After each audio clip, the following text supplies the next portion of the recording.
يدعونا بهذا الحديث إلى القيام بحفظ القرآن ويرغبنا فيه، إذ هو روح حياتنا ونور هدايتنا المستمرون.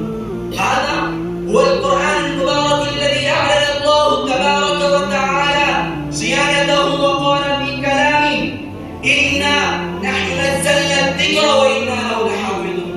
فهل يسكن رجل تحت السماء بعد إعلانه هذه الصيانة أن يستطيع ضياعه ودرسه ويطيق محوه ويقتدر على تحريفه وتقديره؟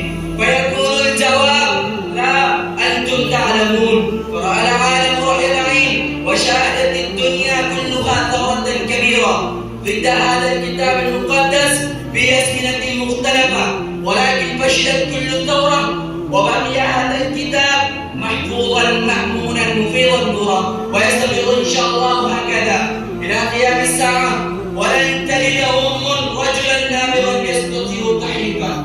وكيف يتوجه الناس إلى المحو والتحريف؟ وبذا أختتم كلامي، والسلام عليكم.